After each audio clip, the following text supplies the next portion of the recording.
Bien, hermanos, vamos a Mateo capítulo 18. Vamos a continuar con nuestro estudio. El tema en cuestión es el mismo de la semana anterior porque son los versículos 18 al 20 que vamos a tomar hoy, pero vamos a leer todo el párrafo para tener el contexto. Mateo 18, versículos 15 al 20. Por tanto, si tu hermano peca contra ti, ve y repréndele estando tú y él solos. Si te oyere, has ganado a tu hermano. Mas si no te oyere, toma aún contigo a uno o dos, para que en boca de 2 o 3 testigos conste toda palabra. Si no los oyere a ellos, dilo a la iglesia, y si no oyere a la iglesia, tenle por gentil y publicano. De cierto os digo que todo lo que atéis en la tierra será atado en el cielo, y todo lo que desatéis en la tierra será desatado en el cielo. Otra vez os digo que si 2 de vosotros se pusieren de acuerdo en la tierra acerca de cualquier cosa que pidieren, les será hecho por mi Padre que está en los cielos. Porque donde están 2 o 3 congregados en mi nombre, allí estoy yo en medio de ellos.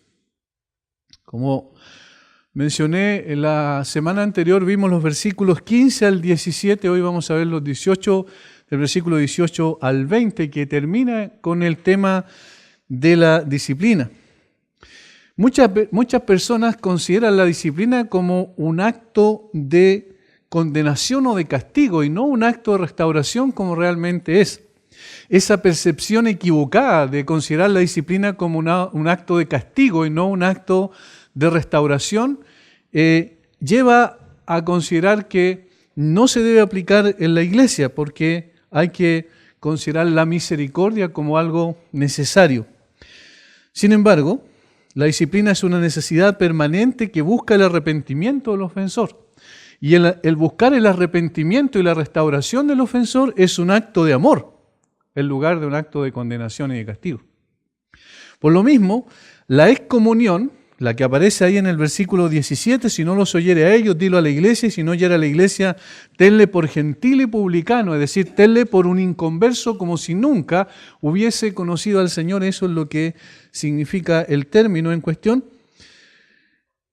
No desea, digamos, que esa persona no vuelva nunca a la comunión, sino que por el contrario, se le siga predicando el Evangelio para que el arrepentimiento se opera en su corazón por la obra del Espíritu Santo, aplicando la palabra de Dios.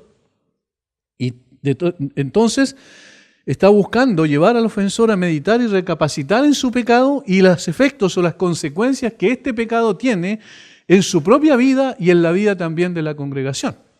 Es decir, para que tome en cuenta la necesidad de poder respetar igualmente las normas dadas por Dios en su palabra, que pretenden también mantener la santidad de Dios manifestada en medio de la iglesia.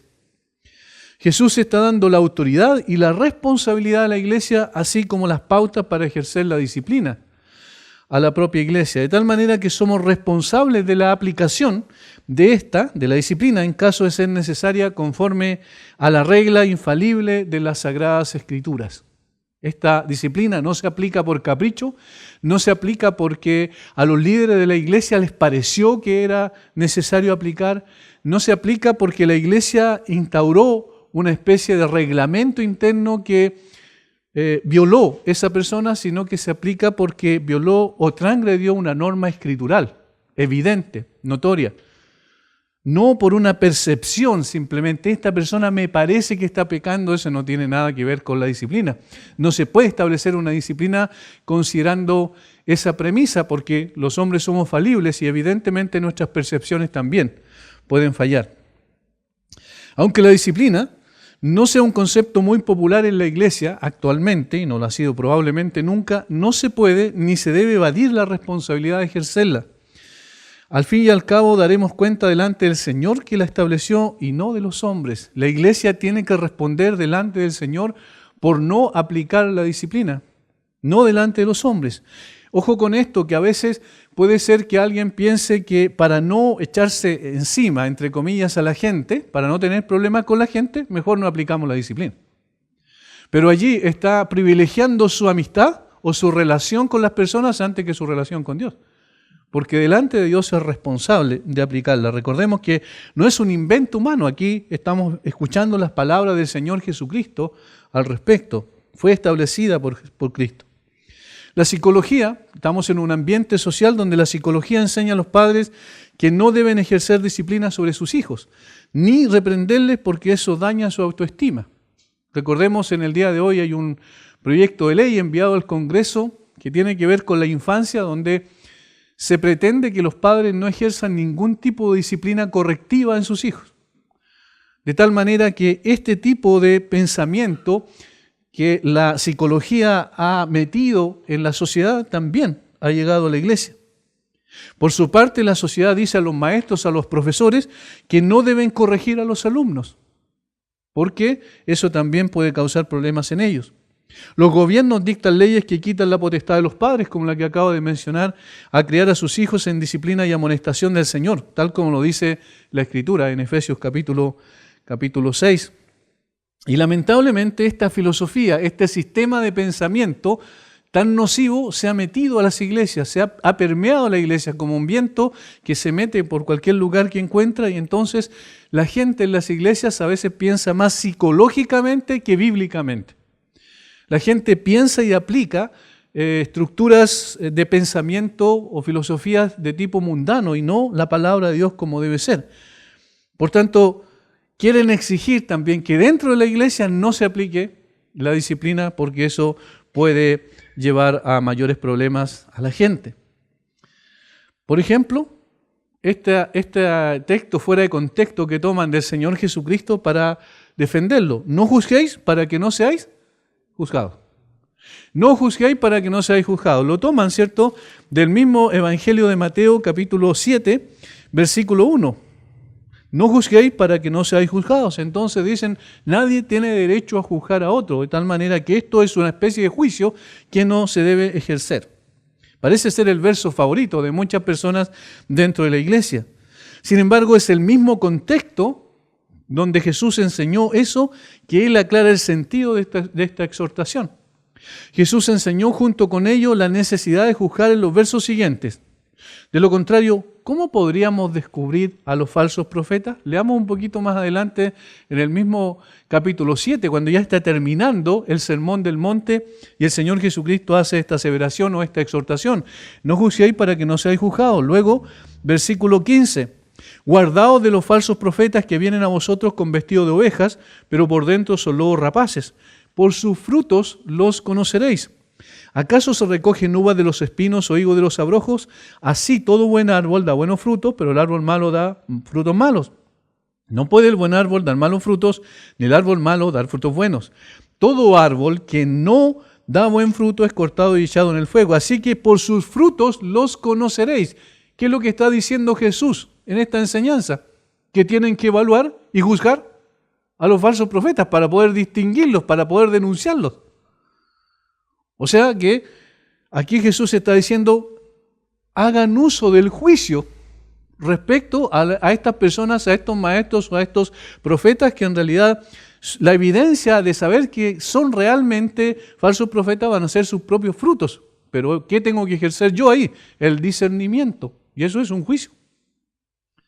De tal forma que el mismo contexto aclara que Jesús no se está diciendo que a toda costa nunca juzguemos, porque todo el tiempo estamos juzgando. Necesitamos ejercer juicio, pero juicios en función de un parámetro, un estándar que sea objetivo, que esté fuera de nosotros. Y además teniendo mucho cuidado de nosotros mismos. Ese es el contexto, fíjense, directo. El capítulo 7. Dice después, porque con el juicio con que juzgáis seréis juzgados, y con la medida con que medís os será medido. ¿Y por qué miras la paja que está en el ojo de tu hermano y no echas de ver la viga que está en tu propio ojo? ¿O cómo dirás a tu hermano, déjame sacar la paja de tu ojo y aquí la viga en el ojo tuyo?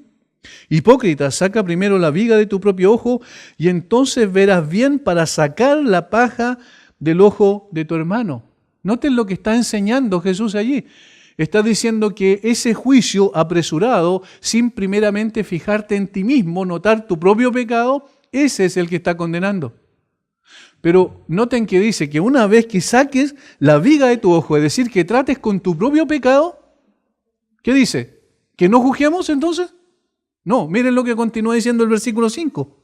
Saca primero la viga de tu ojo, de tu propio ojo, y entonces verás bien para sacar la paja del ojo de tu hermano. O sea, tienes que ejercer igualmente una especie de juicio con el propósito de poder ayudar al hermano que está pecando.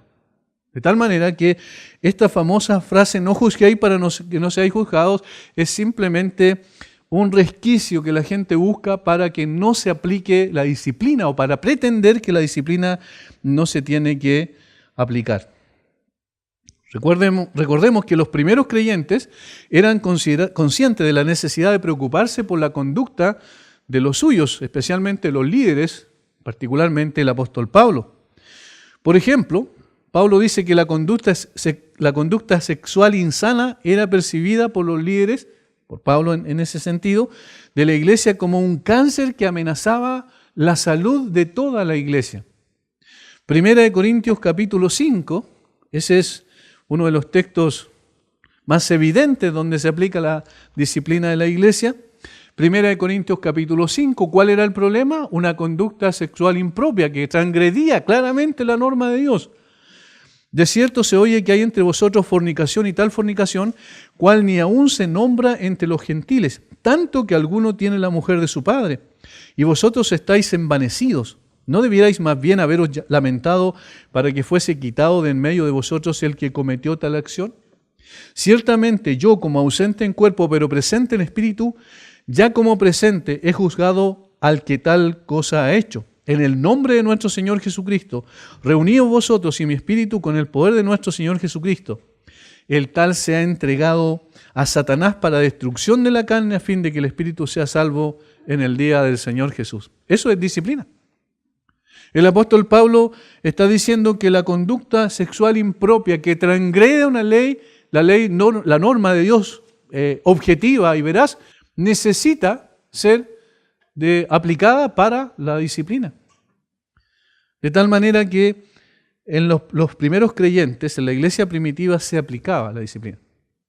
Por otro lado, el apóstol Pablo en 2 Tesalonicenses capítulo 3, versículo 6 en adelante, no lo vamos a exponer extensamente, sino a citar nada más.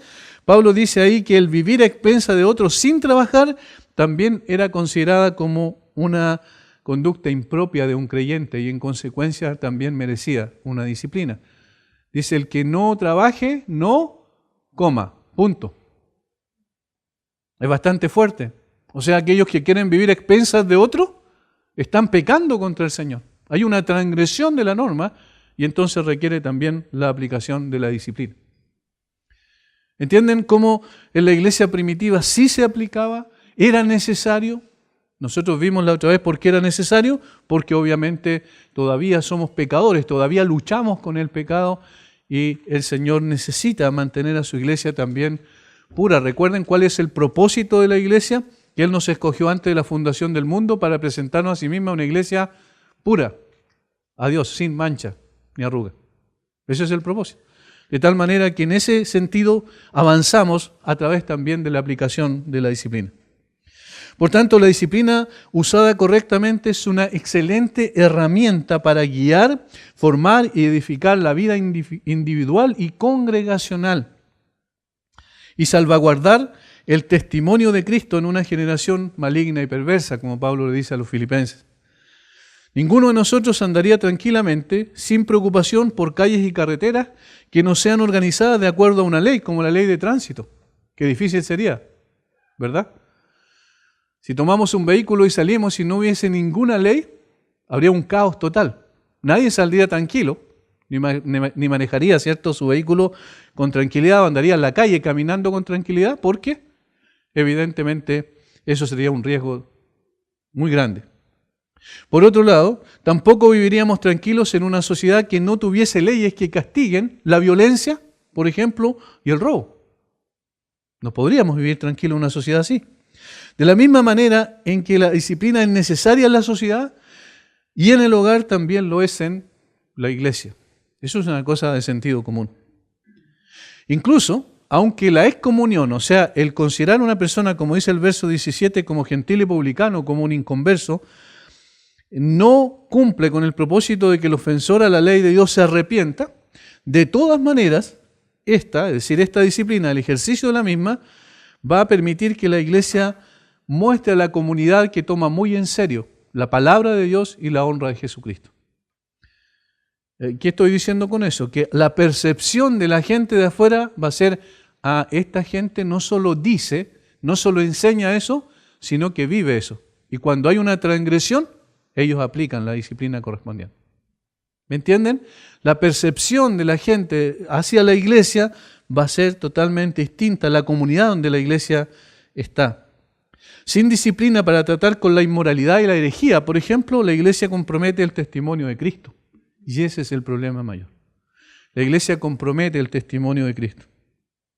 Al mundo le gusta acusar a la iglesia de que está llena de hipócritas, ¿cierto? Y muchas veces, y en términos tristes tenemos que decirlo, encuentra evidencia más que suficiente para hacerlo.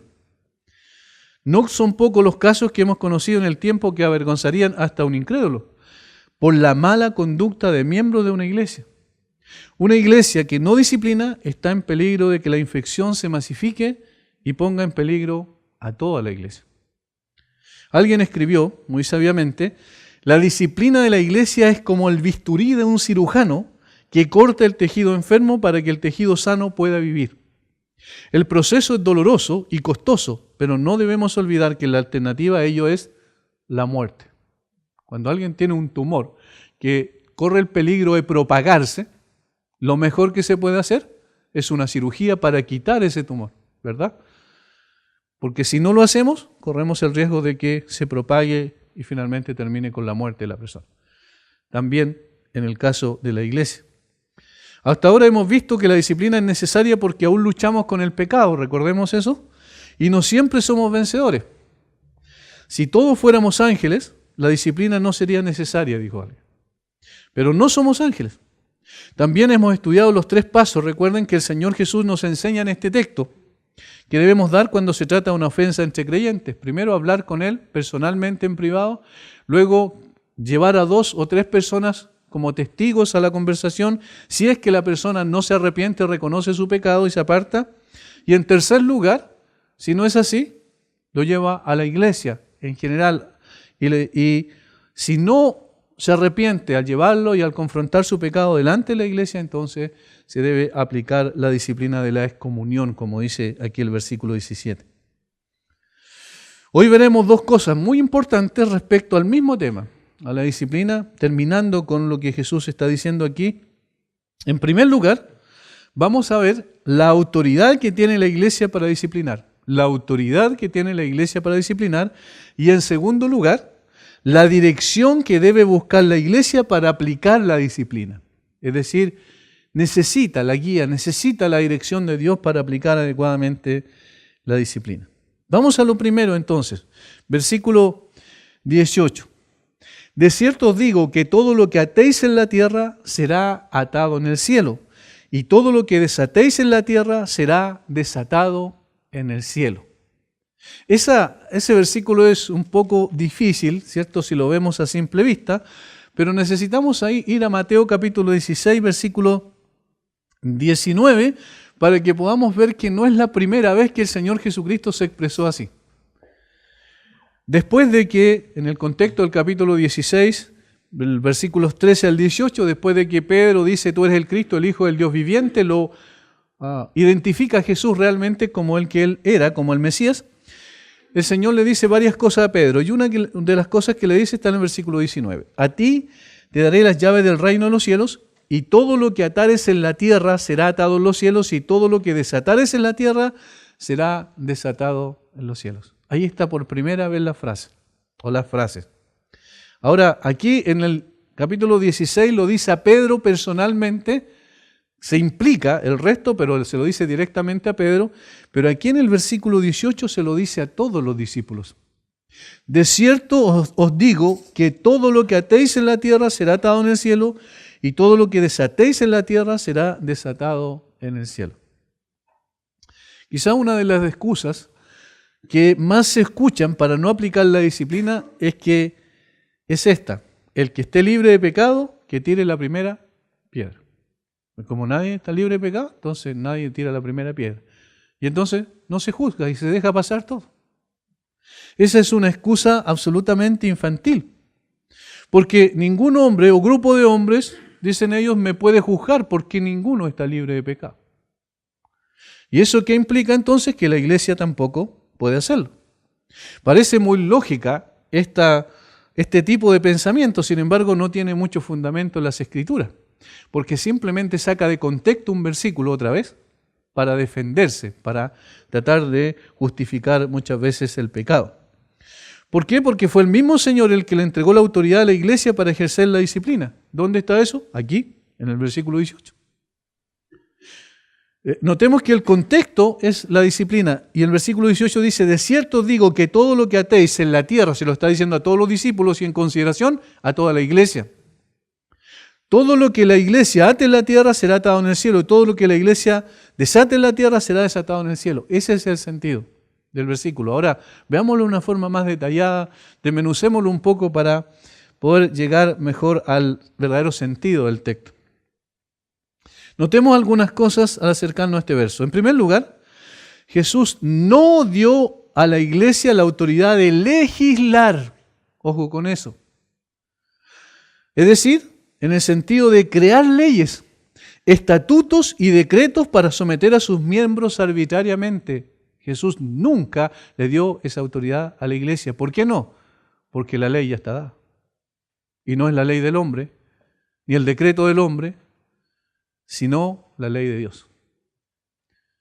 Es decir, a ver, yo quiero que me vayan entendiendo bien. Dios no le dio a la iglesia la capacidad para que la iglesia creara su propio estatuto sobre el cual se aplicara la disciplina. ¿Por qué? Porque el estatuto divino ya está revelado en las Escrituras. Miren, si Dios le diera a la iglesia esa posibilidad y los hombres tomaran eso como nosotros somos falibles, evidentemente nuestras determinaciones van a ser subjetivas. Y corremos el riesgo de equivocarnos, mucho más de lo que naturalmente nos equivocamos. Entonces, una cosa que hay que tener claro: Dios no le dio la autoridad a la iglesia para legislar, en el sentido de crear leyes, estatutos y decretos para someter a sus miembros arbitrariamente. Cuando alguien, un creyente genuino, se encuentra con una situación así en una iglesia, tiene que salir de ahí.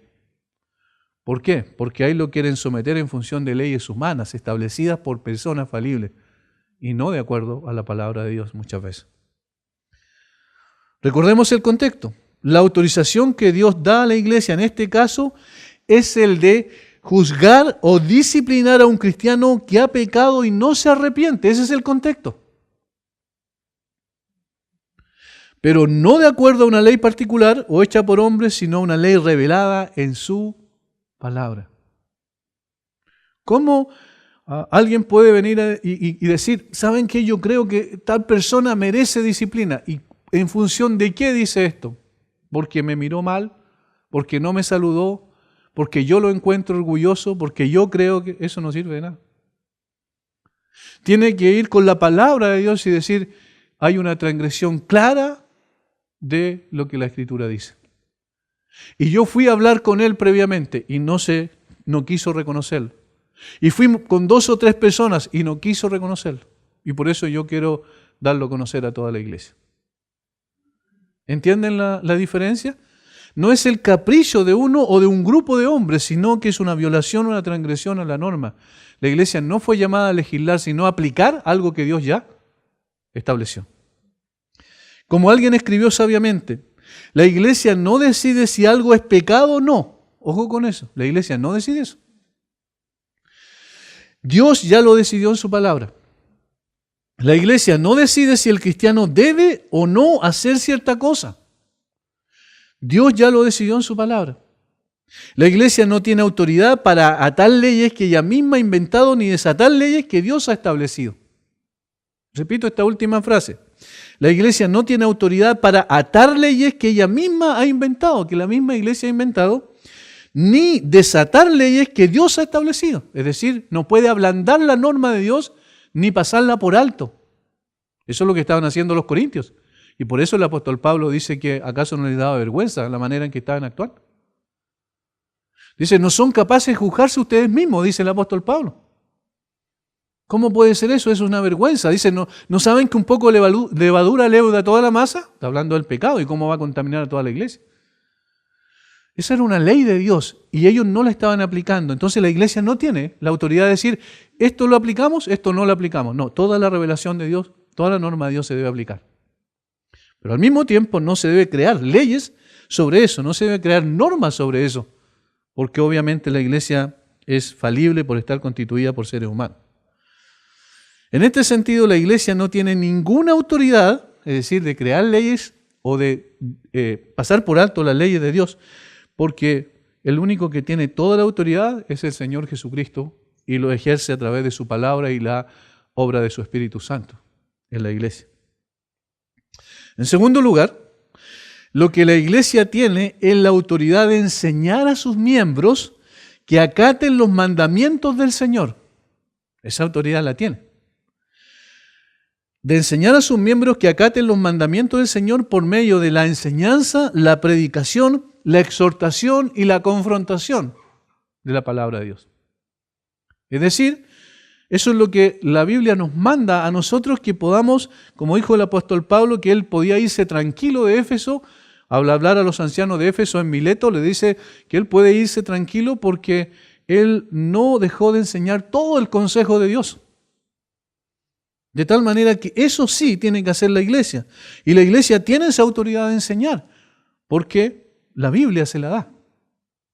Por tanto, id y haced discípulos a todas las naciones, bautizándoles en el nombre del Padre, del Hijo y del Espíritu Santo, enseñándoles que guarden todas las cosas. ¿Ven? Esa autoridad la dio Jesús a la iglesia. Enseñándoles que guarden todas las cosas que yo os he mandado. Mandado. No le dice enseñándoles que guarden todas las cosas que yo les he sugerido, sino que les he mandado. Eso sí tiene autoridad la iglesia. Y además de eso, a buscar la restauración de aquel que se revela claramente contra la palabra de Dios, siguiendo los pasos dados por Jesús aquí en Mateo 18. Y tercero, si el ofensor persiste en su rebeldía y rehúsa arrepentirse, la iglesia tiene toda la autoridad para cortar a éste de la comunión con ella. Eso es lo que está enseñando. En este sentido, es que se debe entender las palabras atar y desatar. Y no tiene nada que ver con guerra espiritual, ¿eh? Nada que ver. Tiene nada que ver con atar a demonios, desatar demonios, no tiene nada que ver con eso. El contexto claramente está hablando de la disciplina. Ahora, se debe entender en este sentido, por tanto, lo que la iglesia ata y desata es lo que se ha desatado en el cielo y lo que se ha atado en el cielo, porque se entiende que está actuando conforme a la palabra de Dios. Y Dios respalda siempre su palabra.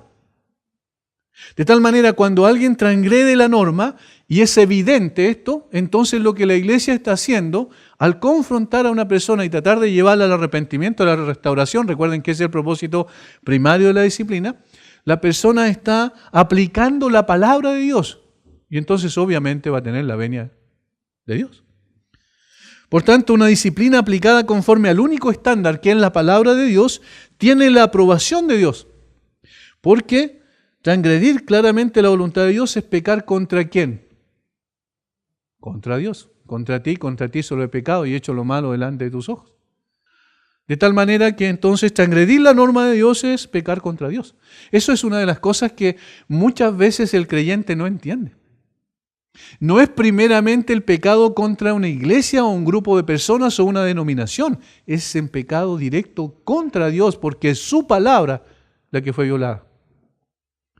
De tal manera entonces que aplicar la disciplina en ese sentido es ponerse de acuerdo con Dios y decir, Dios, tú tienes razón, esta persona ha transgredido tu palabra. Y como entonces, cuando ocurre eso, entonces la iglesia está ejerciendo la autoridad que Dios le dio adecuadamente. Alguien escribió, Jesús nos advierte que no nos atrevamos a burlarnos de la iglesia. Aquí Él le da a la iglesia la autoridad que previamente le dio a Pedro en 16:19, como vimos, ligar y desatar, o atar y desatar. Son las mismas palabras. Tiene que ver con actividades prohibidas o permitidas. También tiene que ver con la pertenencia a la iglesia. ¿Quién es o no es parte del cuerpo de Cristo? La iglesia no debe atreverse a usar esta autoridad de manera arbitraria. Aquí es donde se caen en exceso. Pero la Biblia advierte acerca de eso. Y una cosa interesante, porque se produzcan excesos o malas aplicaciones de la disciplina, no significa que la disciplina no sea buena. El problema está en que lo aplicaron incorrectamente. Entonces, si alguien dice, no, pero en una oportunidad me dañaron porque aplicaron la disciplina mal a mí, qué sé yo, y finalmente se dio cuenta que era así, eso no es porque la disciplina sea el problema está en las personas que aplicaron la disciplina incorrectamente porque quizás no la basaron en lo que la palabra de Dios había revelado. Un teólogo de apellido Morris enfatiza que los verbos para ligar y desatar, y esto es interesante porque aquí nos acercamos bien al sentido real de las palabras, ligar y desatar o atar y desatar están en el tiempo futuro imperfecto. Ahora explico. ¿Qué es lo que significa eso? Significa que se podría traducir de esta manera: lo que aten y lo que desaten. Jesús no le está dando a la iglesia el derecho de hacer decisiones que después se conviertan en una obligación para Dios. A ver si lo explico. Miren, si yo lo leo o ustedes leen el versículo, parece como que Dios está diciendo, bueno, si la iglesia lo dice, yo lo acato. Miren, leamos el versículo. De cierto os digo que todo lo que atéis en la tierra será atado en el cielo. ¿Ven?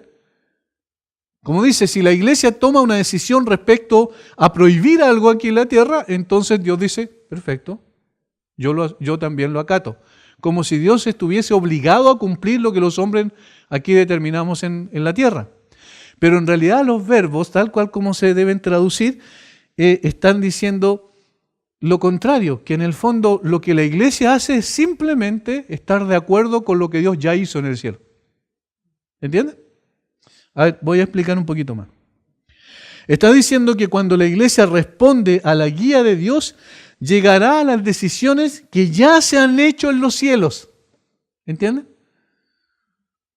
No es que el hombre determine, sino que Dios ya determinó eso, y lo que hace la iglesia, al seguir la norma y la pauta bíblica correcta y la guía de Dios, entonces está aplicando lo que Dios ya aplicó en el cielo. Entonces, atar es prohibir, ¿cierto? Y desatar es admitir, en ese sentido. En otras palabras, Dios nos permite por la obra del Espíritu Santo descubrir e implementar la voluntad de Dios. Y eso es extraordinario. Imagínense la autoridad que le da Dios a la iglesia. Le está diciendo que por medio de la obra del Espíritu Santo y de la aplicación correcta de la palabra, la iglesia está descubriendo e implementando la voluntad de Dios. Recuerden qué es lo que la oración del Padre Nuestro tiene en cuanto a las peticiones. Padre nuestro que estás en los cielos, santificado sea tu nombre, venga tu reino, hágase tu voluntad. ¿Ven? Entonces lo que la iglesia está haciendo aquí es haciendo la voluntad de Dios al aplicar la disciplina. La Biblia de las Américas, una de las versiones mejores que hay probablemente, junto con nosotros usamos siempre la Reina Valera, pero la Biblia de las Américas es muy, muy buena en este sentido y capta mucho mejor el sentido de los verbos griegos y aclara con ello el sentido de lo que Jesús dijo. ¿Cómo traduce? La Biblia de las Américas traduce, en verdad os digo, todo lo que atéis en la tierra habrá sido atado en los cielos. ¿Ven?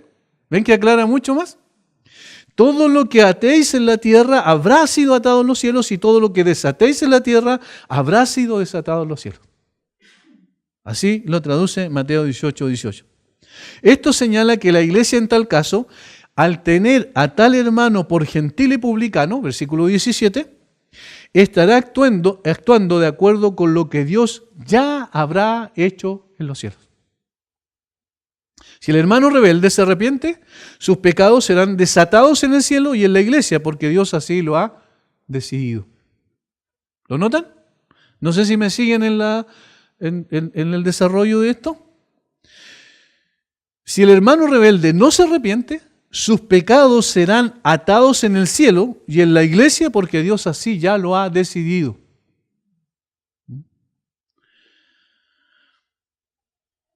Ahora, de otra manera, si no lo aplicamos de esa forma y si no lo entendemos así, de otra manera, dice alguien, se podría dar el caso de un cristiano infiel, desobediente, que tuviera comunión con la iglesia, mas no con Dios. Ojo con eso. Es decir, si no se aplica adecuadamente la disciplina, puede ocurrir claramente que un hermano infiel, que rebelde, que no se ha querido arrepentir, está contento porque los hermanos en la iglesia lo aceptaron.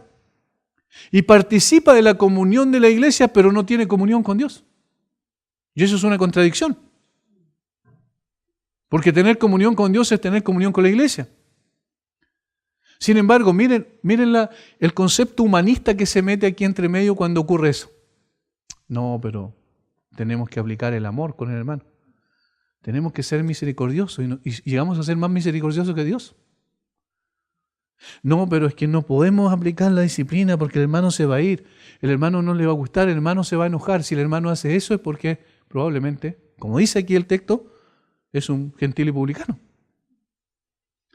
Por tanto, tenemos que tener cuidado con la aplicación de la verdad y el amor. La disciplina es un equilibrio perfecto entre la verdad y el amor. La verdad se aplica para la restauración y eso es amor. Pero eso se aplica a la disciplina. Ahora, si no se aplica, ahí está el problema, es que la persona puede llegar a estar contenta en la iglesia y vivir así por años en pecado, pero no está en comunión con Dios.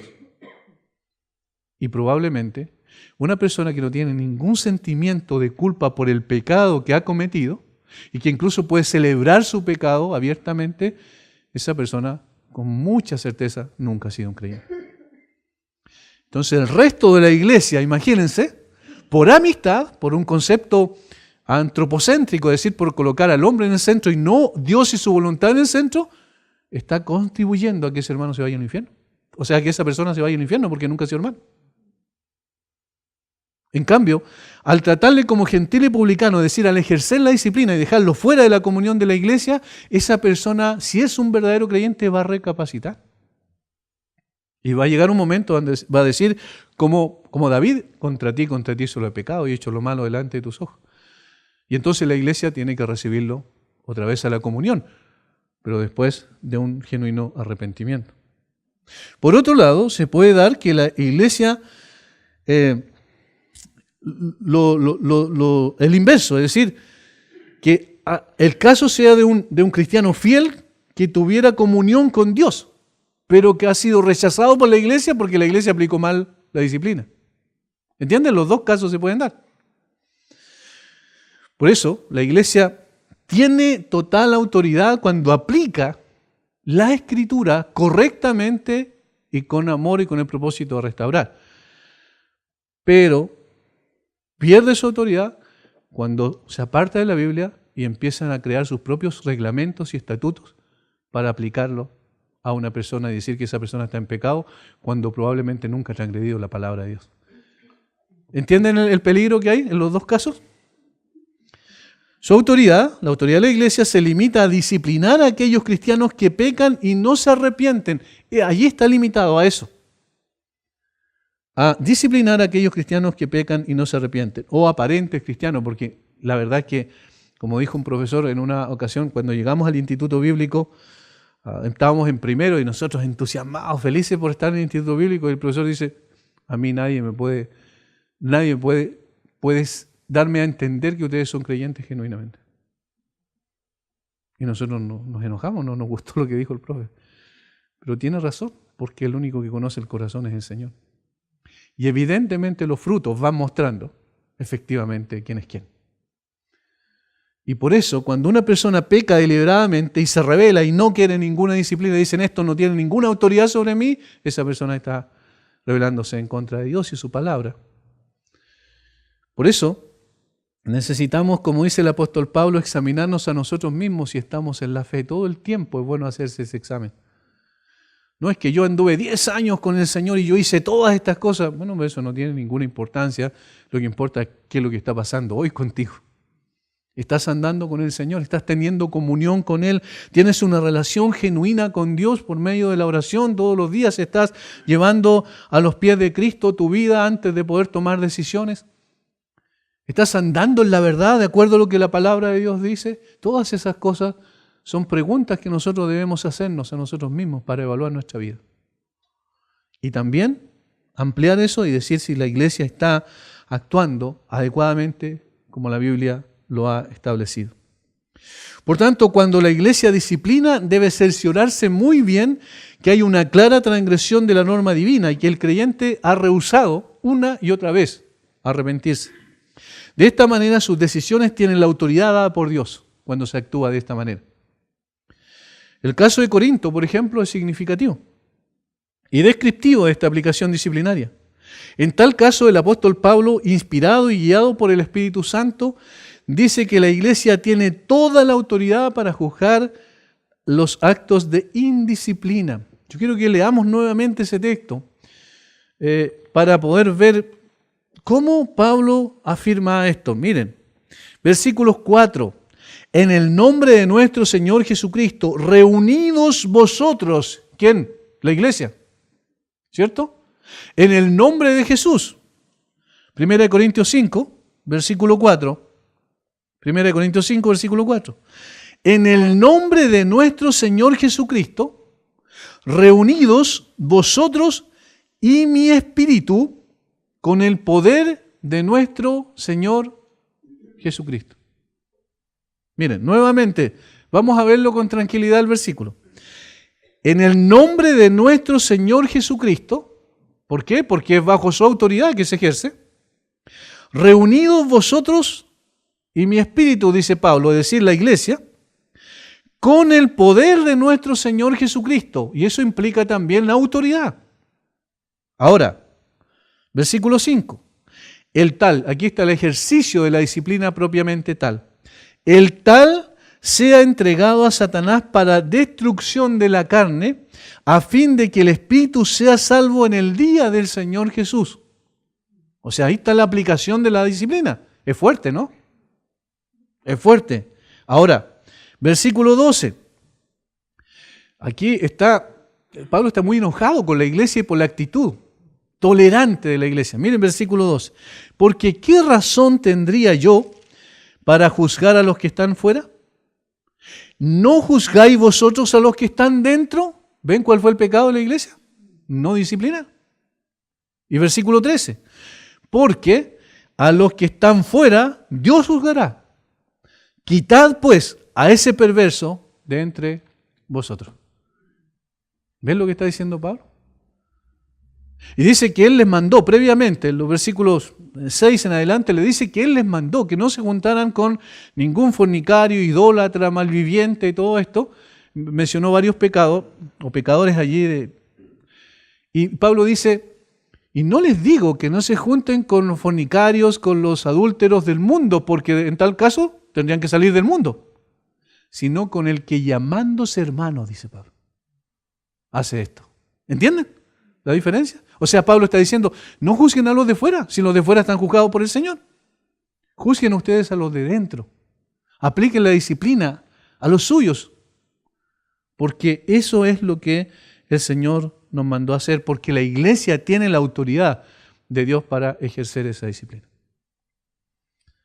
Ahora, volvemos a nuestro texto, versículos 19 y 20 de Mateo 18. Otra vez os digo, que si dos de vosotros se pusieran de acuerdo en la tierra acerca de cualquier cosa que pidieran, les será hecho por mi Padre que está en los cielos.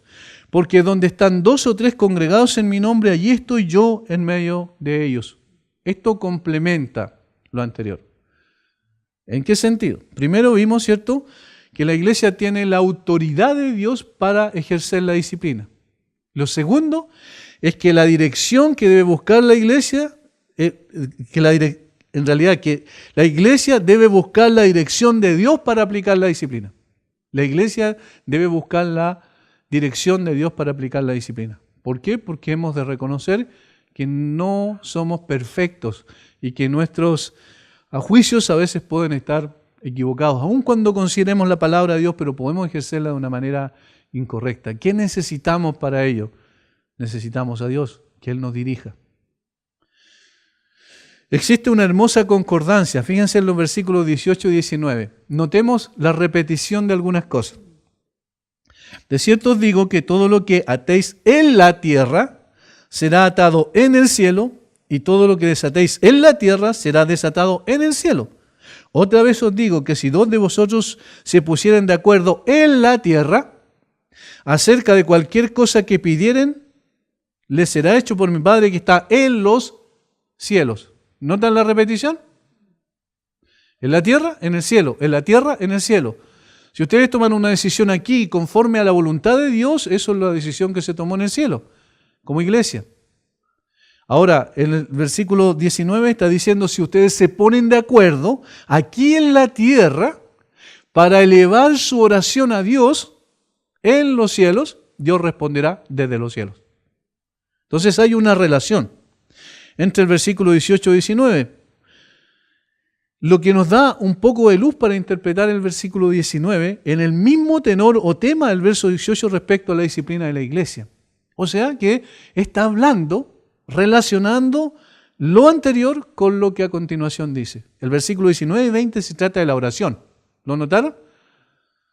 ¿Y qué es lo que necesita la iglesia para aplicar adecuadamente la disciplina? La dependencia de Dios.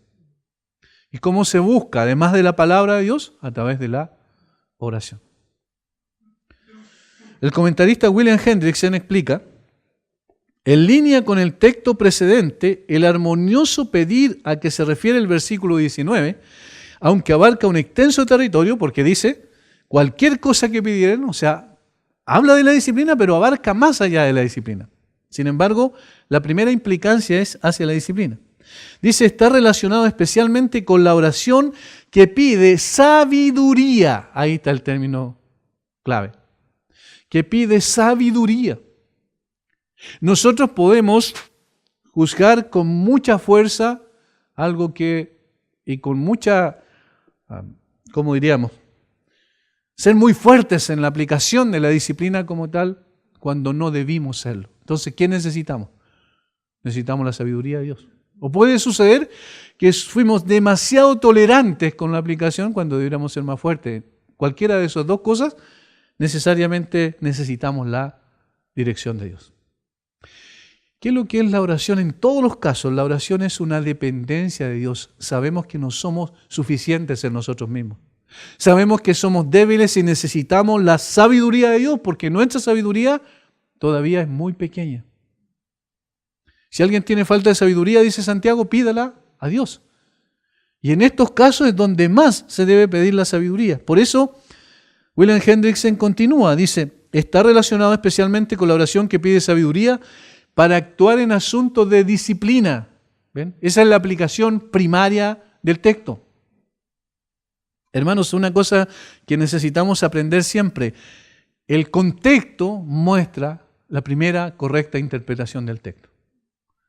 Entonces aquí Jesús nos está diciendo, hasta el 18 hablé de la disciplina y de ahora en adelante voy a hablar de la oración como separado.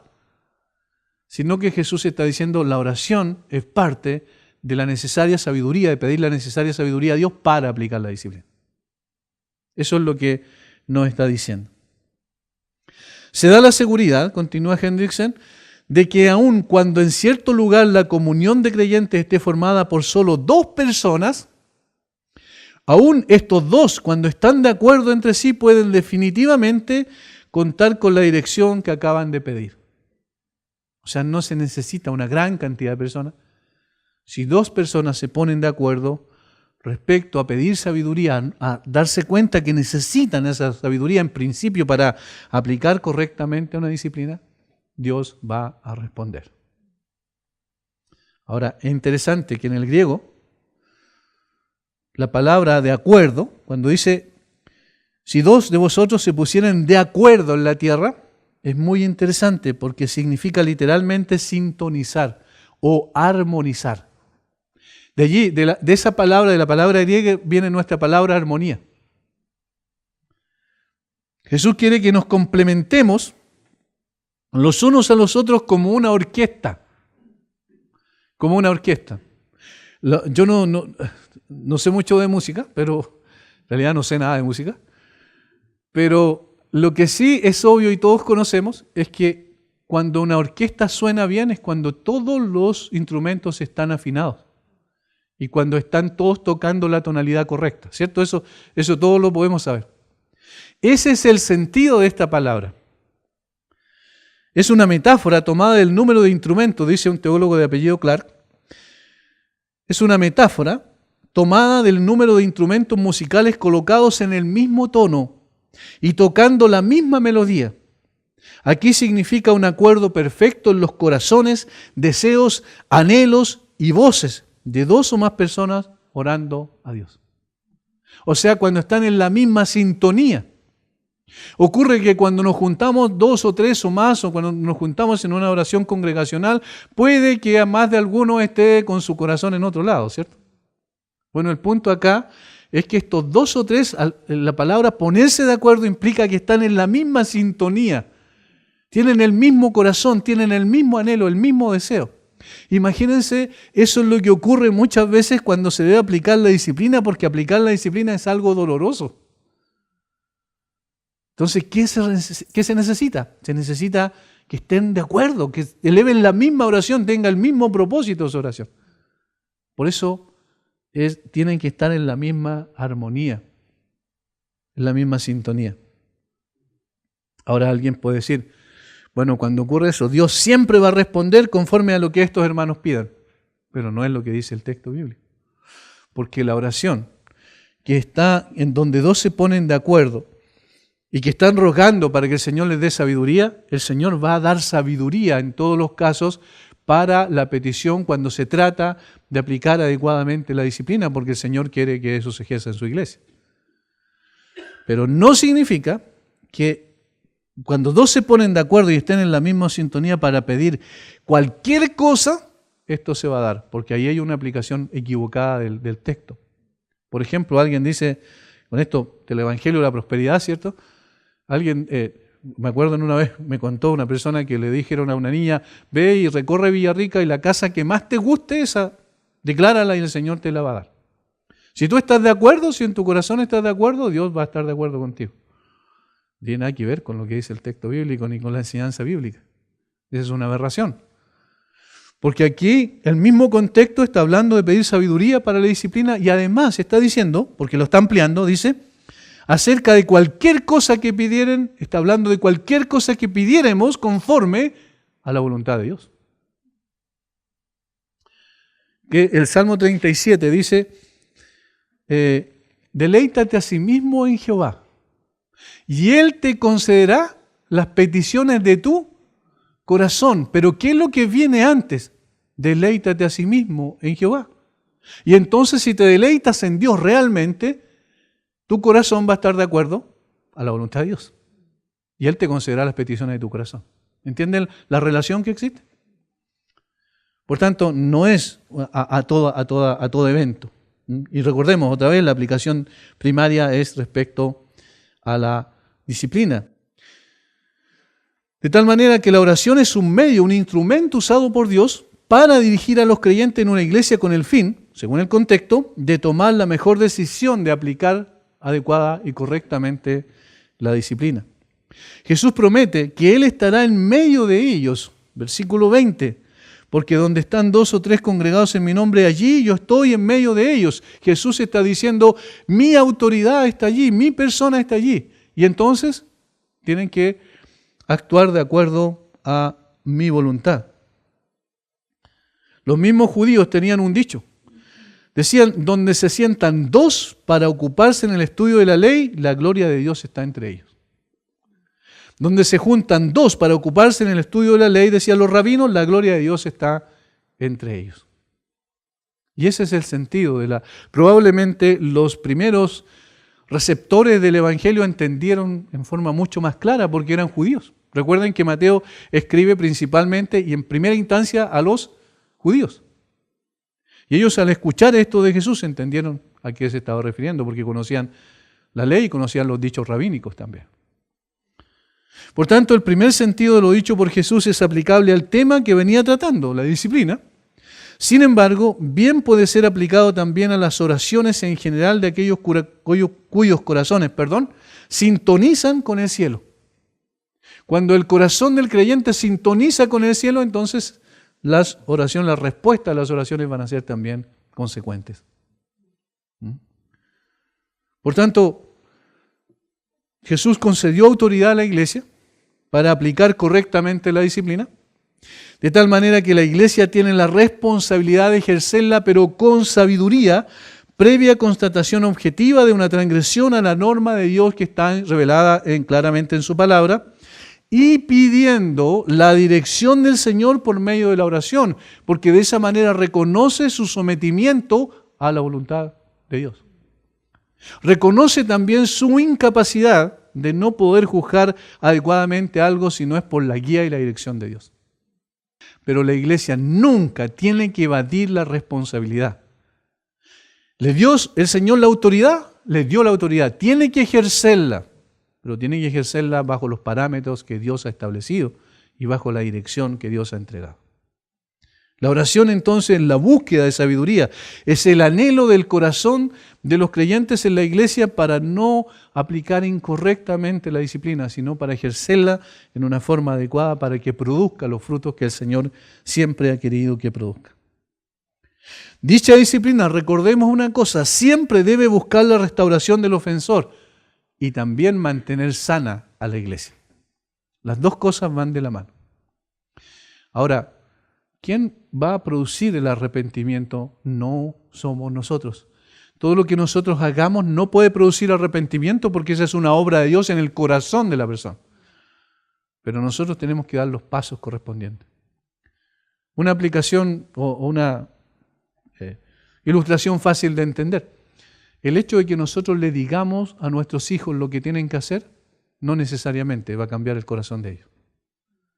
Pero sí saben que esa es la línea que tienen que andar. ¿Entienden la diferencia? El hecho de que se aplique la disciplina en la iglesia no significa que todas las personas van a entender correctamente. Pero ellos saben, esa es la línea que tienen que seguir. ¿Porque nosotros lo decimos? No, porque Dios lo ha dicho claramente en su palabra. Por tanto, tenemos estas dos cosas con las cuales terminamos es la parte del tema en cuestión. Y del versículo 21 en adelante, una pregunta que hace Pedro va a determinar también lo que viene a continuación, es decir, una parábola extensa donde Jesús aplica la necesidad del perdón, de cómo se debe aplicar el perdón adecuadamente. Eso lo vamos a ver, Dios mediante, el próximo jueves. Padre, gracias una vez más por tu palabra, gracias por guiarnos, por enseñarnos, por sacar quizás conceptos cerrados de nuestra propia cabeza, Señor, respecto a la disciplina. Tú eres un Dios bueno y sabio y quieres que nos preocupemos de aplicar tu palabra en forma adecuada. Necesitamos para ello mucha sabiduría. Y rogamos que tú nos ayudes a avanzar como iglesia también en poder perseguir la santidad con afán, con ansiedad. Porque como dice tu palabra, Señor, la santidad es sin santidad nadie verá al Señor. Y nosotros queremos, Padre, que vivir como dignos representantes del Rey de Reyes y Señor de Señores aquí en esta tierra. Danos de tu gracia para poder aplicar adecuadamente la disciplina como tú la has definido en tu palabra. Lo rogamos en el nombre de Jesús. Amén.